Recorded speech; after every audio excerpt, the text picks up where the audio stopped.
hindi maiwasan ni Senator Marcolita na batikusin ang gobyerno ni Marcos Jr. Dahil nung nakaraan ay may nahuli po na isang NPA na yung kanyang kaso is kapareho kay President Duterte, crimes against humanity. Pero alam nyo ba, yung naging desisyon ng gobyerno ni Marcos Jr., imbis na ipadala din ito sa ICC dahil pareho nga ng kaso, abay dito daw po kakasuhan at ikukulong sa Pilipinas. Kaya ang sabi po ni Senator Marcolita, kung kalaban sa politika sa dahig, pag hindi naman, dito lang sa Pilipinas. Anong klaseng gobyerno mayroon tayo, mga kababayan? Magandang araw at yan po ang ating bibigyan ng reaction video, mga kababayan natin. And bago ang lahat, huwag kalimutan mag-like and share sa ating video. Sige, simulan po natin at panoorin, pakinggan po natin ang napakagandang birada po ni Senator Marcolita. So, excited na rin po tayo, mga kababayan, na makapasok po Senator Marcolita. Mag-start na po ang pag-upo ni Senator Marcolita dyan sa Senado at magkakaroon ng bardagulan. Tingnan natin yung galing at talino po nitong mga grandstanding dyan, no? And of course, dito po sa issue ng ICC, ano po yung magiging kahihinatnan nito, no? Mga kababayan. So, tara, simulan natin ang video bago pa tayo tumagal.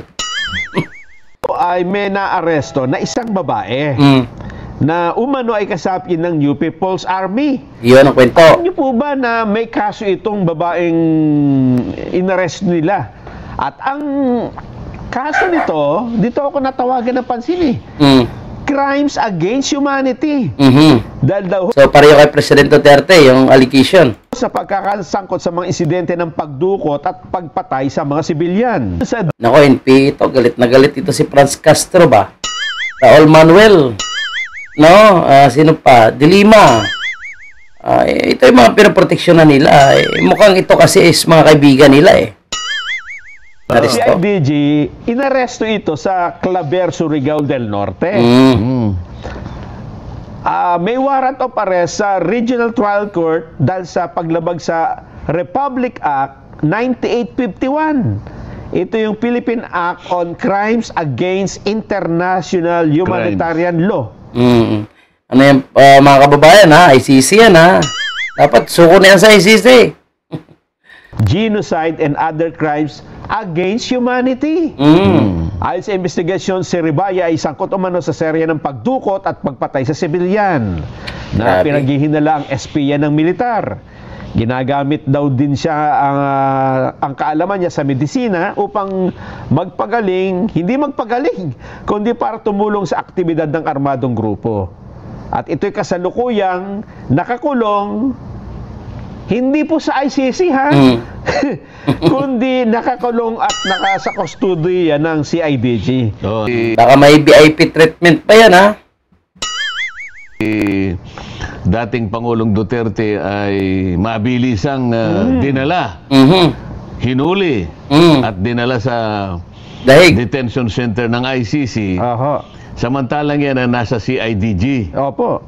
Yun ang tinatanong mo. Yun po yung, kasi magtataka siguro yung iba nating kababayan at sabihin nila, pwede naman pala rito sa Pilipinas, bakit doon pa sa... Pwede naman talaga, mga kababayan natin, di ba? Pwede nga hindi isuko Sa Pilipinas, wala namang kaso si President Duterte. Alam mo, no, kahit ang mga international expert, no, abogado, nagsasabi, yung ICC talaga, no, yung magsusuko talaga dyan is yung nasa gobyerno. O yan ang ginawa ni Marcos. Kaya kahit sabihin niya na nagmamalinis siya, no, na ginawa lang nila ang trabaho nila, sinunod lang nila yung batas, sinunod lang nila yung kanilang treaty dyan sa Interpol. Sinungaling si Marcos. Sa ICC sa Daheg din nila ang dating Pangulo. Hindi mo yun ang ating pinipilit na sabihin sa kanila noon. Meron naman tayong sariling batas. Ito nga yung Republic Act 9851. At kung babasahin mo yan, kung di ako nagkakamali, basahin mo lang yung Section 17 at saka Section 18, maliliwanagan ka na. Na ang jurisdiction dito ng lahat ng mga nakagawa ng ganyang klaseng krimen, ang jurisdiction ay ang ating bansa.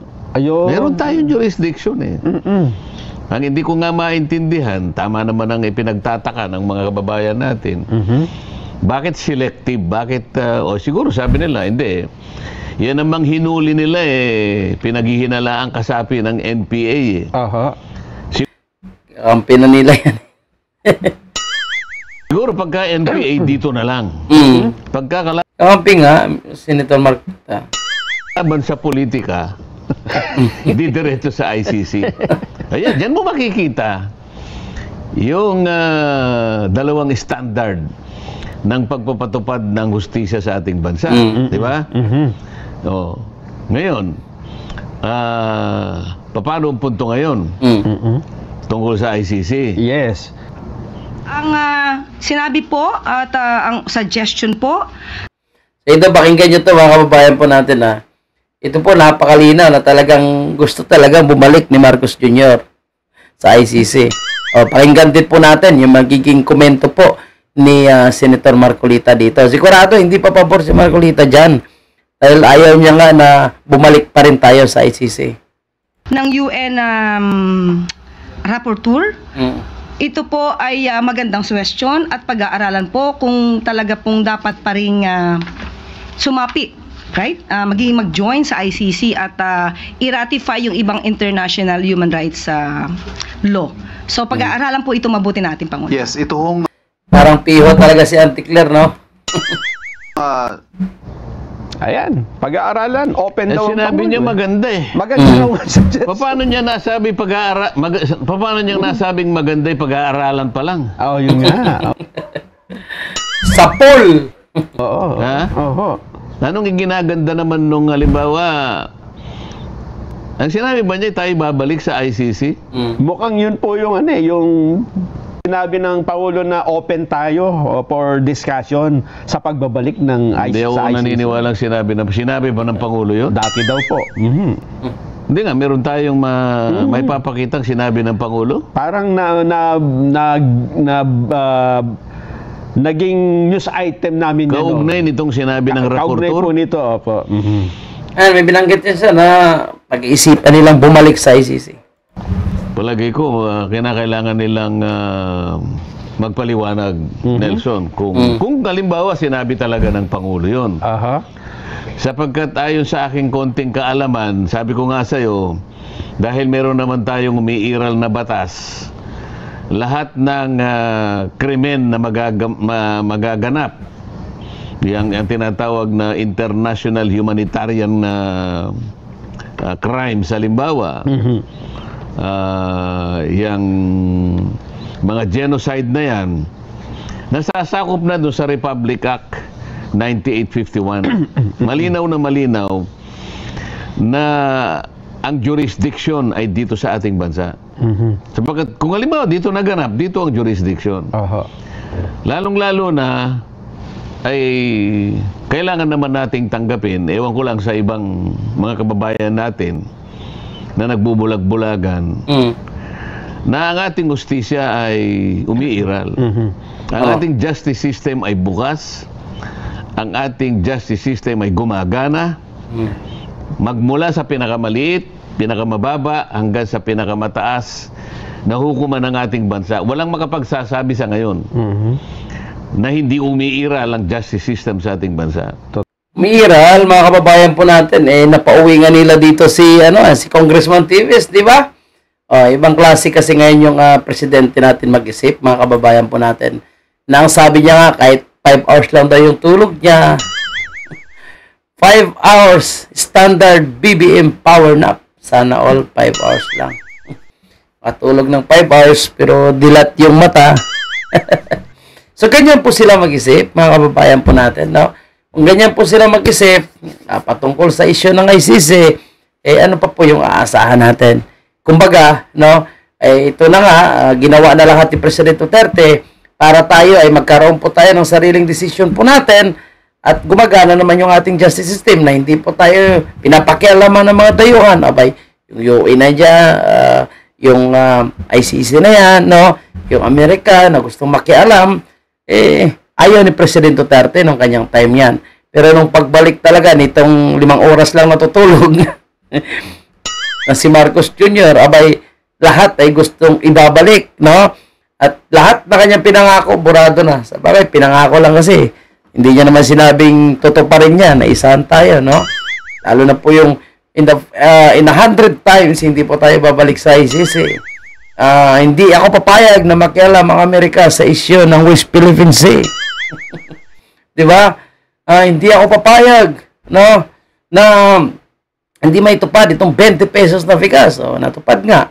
Pero sila-sila lang, yung mga butante nila, yung makakabili. Hindi naman open para sa lahat ng mga Pilipino. Tataas ang ekonomiya. Tumataas nga kapag silang magbabalita. Pero yung World Bank, no, bagsak yung ating ekonomiya. And ito po, yung impeachment against kay Vice President Sara, bagong pambubudol din ito, no? Napaulit-ulit yung sinasabi na hindi siya makikialam, no? Ipaubaya niya na sa Kongreso at sa Senado. Naku po, mga kababayan natin. Paano tayo maniniwala dyan? No? Dahil sirang-sira na po itong si Marcos Jr. at hindi na dapat paniwalaan. Saan ka makakahanap dyan? Kunwari, ayaw. Pero yung mga nag-impeach kay BP Sara, kalyado. Buti na lang dito sa Senado, maraming kakampi si BP Sara at mukhang mapupunta lang sa basurahan itong impeachment complaint na ito. And kinasuhan din pala nila si BP Sara sa ombudsman. Grabe, no? Talagang hindi po sila titigil hanggat hindi nila, no? Masisira at mapa-disqualify itong si BP Sara at hindi makatakbo sa eleksyon ng 2028. Pero abangan natin, mga kababayan, mukhang malapit na po makalabas si President Duterte at bukas may programa po si BP Sara, no, ang Bring Him Home sa Australia, sa mga kababayan natin na sa Australia. Nandyan po si BP Sara, ingat po kayo dyan lahat. At alam naman natin, no, galit na naman ngayon ang mga tambaluslos at ang ngagba dahil si BP Sara ay mainit na naman na wini-welcome na mga kababayan nating OFW sa Australia. Hindi nila matanggap, no, na si BP Sara ay mahal na mahal ng mga Pilipino. Yan, mga kababayan natin, comment po kayo dyan. Basta't kalyado, dito ikukulong kung may kaso. Pero kung hindi kalyado, kahit walang kaso, ipakulong sa dahig. Ibang klase talaga mag-isip. Itong 5 oras lang natutulog. Maraming salamat po and God bless po sa atin lahat, mga kababayan.